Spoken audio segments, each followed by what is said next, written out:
Chapter 18. In those days there was no king in Israel, and in those days the tribe of the Danites was seeking an inheritance for itself to dwell in. For until that day their inheritance among the tribes of Israel had not fallen to them. So the children of Dan sent 5 men of their family from their territory, men of valor from Zorah and Eshtaol, to spy out the land and search it. They said to them, "Go, search the land." So they went to the mountains of Ephraim, to the house of Micah, and lodged there.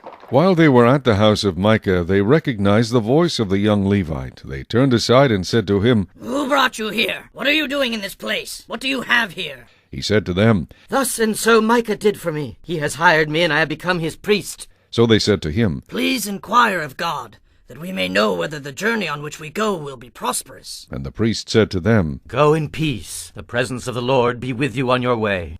So the 5 men departed and went to Laish. They saw the people who were there, how they dwelt safely in the manner of the Sidonians, quiet and secure. There were no rulers in the land who might put them to shame for anything. They were far from the Sidonians, and they had no ties with anyone.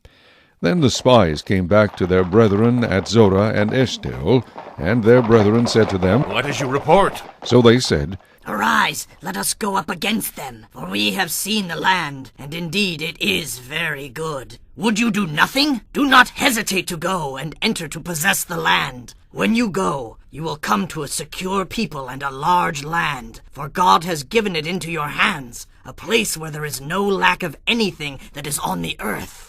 And 600 men of the family of the Danites went from there, from Zorah and Eshtaol, armed with weapons of war. Then they went up and encamped in Kirjath-jearim in Judah. Therefore they call that place Mahaneh Dan to this day. There it is, west of Kirjath-jearim. And they passed from there to the mountains of Ephraim, and came to the house of Micah. Then the 5 men who had gone to spy out the country of Laish answered and said to their brethren, "Do you know that there are in these houses an ephod, household idols, a carved image, and a molded image? Now, therefore, consider what you should do." So they turned aside there, and came to the house of the young Levite man, to the house of Micah, and greeted him. The 600 men armed with their weapons of war, who were of the children of Dan, stood by the entrance of the gate. Then the 5 men who had gone to spy out the land went up. Entering there, they took the carved image, the ephod, the household idols, and the molded image. The priest stood at the entrance of the gate with the 600 men who were armed with weapons of war. When these went into Micah's house and took the carved image, the ephod, the household idols, and the molded image, the priest said to them, "What are you doing?" And they said to him, "Be quiet. Put your hand over your mouth and come with us. Be a father and a priest to us. Is it better for you to be a priest to the household of one man, or that you be a priest to a tribe and a family in Israel?" So the priest's heart was glad, and he took the ephod, the household idols, and the carved image, and took his place among the people. Then they turned and departed, and put the little ones, the livestock, and the goods in front of them. When they were a good way from the house of Micah, the men who were in the houses near Micah's house gathered together and overtook the children of Dan. And they called out to the children of Dan. So they turned around and said to Micah, "What ails you that you have gathered such a company?" So he said, "You have taken away my gods which I made, and the priest, and you have gone away. Now what more do I have? How can you say to me, what ails you?" And the children of Dan said to him, "Do not let your voice be heard among us, lest angry men fall upon you, and you lose your life with the lives of your household." Then the children of Dan went their way. And when Micah saw that they were too strong for him, he turned and went back to his house.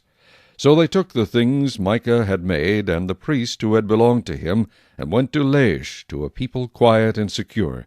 And they struck them with the edge of the sword, and burned the city with fire. There was no deliverer, because it was far from Sidon, and they had no ties with anyone. It was in the valley that belongs to Beth-rehob. So they rebuilt the city and dwelt there. And they called the name of the city Dan, after the name of Dan their father, who was born to Israel. However, the name of the city formerly was Laish. Then the children of Dan set up for themselves the carved image, and Jonathan the son of Gershom, the son of Manasseh, and his sons were priests to the tribe of Dan until the day of the captivity of the land. So they set up for themselves Micah's carved image, which he made all the time that the house of God was in Shiloh.